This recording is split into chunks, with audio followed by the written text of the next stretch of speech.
I was disowned by my entire family.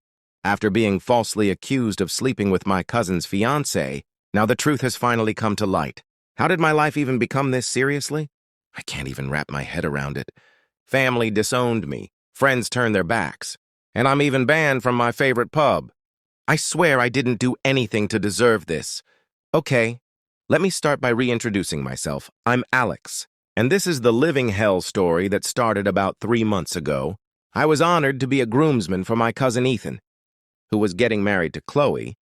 Chloe had been one of my closest friends since we were toddlers, playing in the sprinklers. The wedding day arrived, and I was busy directing guests to their seats. Everything was normal until Ethan stormed in, dragging a group of groomsmen and other people after him, all looking agitated. Ethan looked at me and growled, "Alex." Before I could even mumble a reply, bam! A punch landed square on my face. Then bam, bam, a combo of punches, you guys. He was yelling while hitting me. "How could you do this? I know everything." The groomsmen jumped in, finally yanking him away from me. I was astonished, my mind whirling, and I couldn't understand anything. What's going on? What did I actually do? They hurriedly took me out of the room, leaving me with a lot of questions in my head. The next stop was the clinic. My lip was swollen, my nose was bleeding, and my left eye was going black and blue. The doctor patched me up and asked if I wanted to pursue charges, but all I wanted to know was why Ethan had freaked out. Dad texted, "Wedding is off. You have till the end of the day to get your belongings out of the residence." Yo TF, I hadn't lived with my parents in months, but I still kept some stuff there. This text was like an extra hit in the belly, and I hurried immediately to their house to get some explanations. When I entered the house, my parents and siblings stared at me as if I were a criminal. It was then that I realized I was being accused of sleeping with Chloe. Ethan's future wife, what? I was shocked. I disputed it immediately, but no one listened.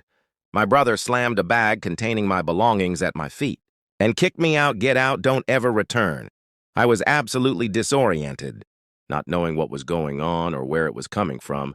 I attempted to contact Ethan for an explanation, but he had blocked my phone number. Calling anyone in the family resulted in being yelled at or getting hung up on. I finally decided to call Chloe. The initial call was a catastrophe. We were both yelling and blaming each other, but when we settled down, we recognized something was wrong. We were both caught in a trap, but we had no idea who said it or why. To avoid making matters worse, we agreed not to meet in person and instead texted an email to put things together. No matter how hard we tried, we kept hitting dead ends. Everyone believed we were having an affair, but when we asked for proof, they remained mute. When I finally spoke with Ethan, he asked for proof that I hadn't slept with Chloe. I was stunned. My family cut off contact. Acquaintances turned their backs, and even my favorite coffee shops and pubs refused to serve me. It turned out that Ethan had connections all over the place and was not afraid to use them. After Ethan moved out of her apartment, her family abandoned her and friends evaporated. To make matters worse, her co-workers were making her life terrible. I couldn't stand it any longer. So I told Chloe I was leaving this dead-end town. She agreed, and we decided it was better to go our separate ways and start over somewhere else. Throwback Thursday. 5 years later, it's been 5 years since I last had a proper conversation with my family. 5 years since my cousin Ethan's almost wedding. Back then, I was accused of sleeping with Chloe, his soon-to-be wife. Those accusations were completely fabricated. But who cared? Ethan punched me in front of everyone. The wedding was canceled, and my entire family turned their back on me. At first, I tried to clear my name, begging them to believe me. But after a while, I realized it was pointless. So I left everything behind and moved away. Chloe went through the same thing. Her family also believed the lies and disowned her. So she too decided to start over, but in different states. The incessant accusations and gossip exhausted me. So I decided to break off all links with people from my old life, except for Chloe. She was the only one who fully understood what I had gone through. We kept in touch through social media and the occasional phone conversation, but that was it for the past 3 years. I've been with Olivia, an amazing woman. I told her the whole story about Chloe and me. Every painful detail, surprisingly, even though they've never met. Olivia and Chloe get along great. They even share a love for the Hunger Games. Every other week they hop on Zoom, sipping wine and snacking, chatting about books and life. It's amazing. Olivia and I have been invited to Chloe's wedding next month. which will be the first time I've seen her in 5 years. I have big plans of my own. I'm going to propose to Olivia. Not at the wedding, nor even during that trip. I don't want to overshadow Chloe's big day, but the prospect of sharing my life with Olivia grows stronger by the day, so why am I telling you all of this? Because last week something happened that shocked me to the core. A ghost from the past decided to reemerge. Update: that day, Olivia was working from home. She does it frequently these days. When she doesn't want to deal with the terrible traffic, her job is rather flexible. I'm not that fortunate. Olivia contacted me around lunchtime. She typically contacts me when I'm at work. So seeing her name appear on my phone in the middle of the day seemed suspicious. Her voice was unsteady as she told me what had happened. After going out for lunch at our favorite shawarma establishment, she returned home to find a letter posted to the door. "We need to talk. I'll be returning tonight." Although there was no signature, she believed it was for me because my name was on the door. Olivia was terrified by the note, so she locked all the doors and stayed inside all day. When she told me about it, I requested an early leave from work and rushed home. We stayed up late that night waiting to see who left the note. And even though I didn't think it was necessary, I didn't say anything. When Olivia grabbed a baseball bat and placed it next to the couch, she was clearly on edge, and I didn't want to make things worse. But no one came, and the night was silent. For the next 2 days, nothing happened. No strange notes, no unexpected visits, just an odd, disturbing silence. Then on the evening of the third day, the doorbell rang, and I opened it to see a man standing there looking exhausted, as if he hadn't slept in days and smelling faintly of alcohol. "Hey, Alex," he began, his voice raspy and familiar. Long time no see. A shudder rushed down my spine as soon as he spoke. I recognized the person standing in front of me as Ethan. Honestly, I didn't want to allow Ethan in. The last time we spoke, he almost hurled a beer glass at my face. So when he popped up unexpectedly, I wasn't exactly rolling out the red carpet. This is how our first discussion went. "Ethan, won't you invite me in?" "No. I don't think that will happen, Ethan." "Okay, fair enough. I came to apologize. I know the truth now, me. I accept your apology. Goodbye." I was about to slam the door, but he wouldn't give up, so simply, "Ethan, wait. Are you not going to let me explain me?" Not really. An explanation could have been useful back then, before everyone I cared about turned away from me. But what good will it do now, Ethan? All right, you have a point. But I'd still like to apologize to Chloe. "Can you provide me her contact information?" My response: "I could, but I'm not going to." "Ethan, come on, Alex." "I just want to apologize to her, me. I'll tell her you're attempting to contact out. If she wishes to talk, she will contact you directly. But you should keep away from her." That was all I wanted to say. So I slammed the door and went away. Through the door, I heard him cry, "Unblock your mother. She wants to speak to you." I didn't respond. Instead, I went straight to the living room where Olivia was waiting. I told her everything that had just transpired, and we both agreed that the first step should be to phone Chloe. If anybody needed to know about Ethan's reappearance, it was her when I called. Chloe was astonished, and she made it obvious that she didn't want Ethan to receive her contact information, which I assured her I would never give him. It took me a few days to determine what to do about my mother. Finally, I cleared her phone number and texted her a simple message. "Heard you wanted to talk a few minutes later?" My phone buzzed with an incoming call. I let it ring and texted back. "Text only, no calls," she replied quickly. "Mom, we know you spoke with Ethan. We want you to come home, me. I am at home, Mom. You understand what I mean? We'd like to apologize and welcome you back to the family." "Me? I accept your apology. I am staying here, your mother. We just want to make things right." "Me, I will think about it. Goodbye." I realize it probably sounded callous, but when the people you care about throw you away like garbage, it changes you right now. I'm not ready to let my old life interfere with the life I've created. Here, Olivia, Chloe, her fiancé, and I are all on the same page about this.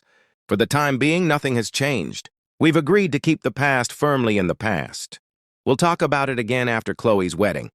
But for now, remaining out of contact feels like the safest option. Wedding vibes, the truth is out. Chloe's wedding was amazing. A day full of joy and love that she absolutely deserved. After everything she's been through, after some long conversations, I decided to return to my hometown to meet with my family.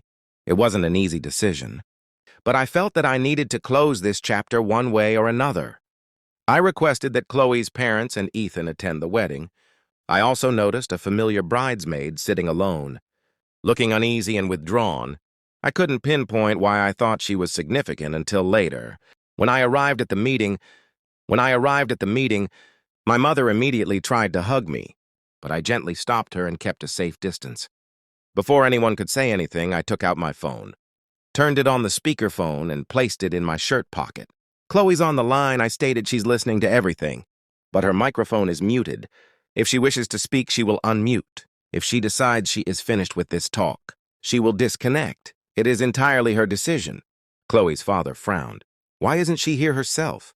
I looked him directly in the eyes and said, because she informed me last week that she doesn't feel safe after what occurred 5 years ago.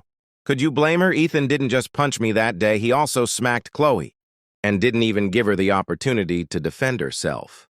Hearing that, Ethan's face became pale, and a murmur of concern swept through the room. Yet they eventually began to describe what had happened. 2 years after the scandal, Ethan married Megan, the bridesmaid. I had noticed at the wedding, their marriage was rocky from the start with constant arguments. During one of those fights about 6 months ago, Megan slipped up and admitted that she had sabotaged Chloe's relationship with Ethan, only to hear about it throughout their marriage. Megan stated that she was the one who told Ethan that Chloe was having an affair with me. She claimed to have observed it but couldn't provide any evidence, and she made it all up to pull them apart. When Ethan brought this accusation to the family, everyone believed him without question. They assumed he wouldn't ruin his own wedding, unless he had a good reason, and they just took Megan's word as gospel. They didn't stop to talk to me or Chloe, nor did they give us a chance to explain or defend ourselves. Now that the truth had been revealed, they wanted to apologize, make things right, and welcome us back into their lives. I sat there for a moment, contemplating what I just heard before turning to Megan. Let me get things straight. You wanted to be with Ethan so badly that you damaged Chloe's life to get her out of the way. You built your fleeting happiness on lies, on betraying those who trusted you. Was I just collateral damage? How does it feel to know that all you built was based on someone else's pain? Next, I looked at Ethan. We've grown up together, guy. Chloe, you and I felt like family even before we became one. But instead of approaching us, you simply believed her falsehoods and tore our lives apart. How could you do that?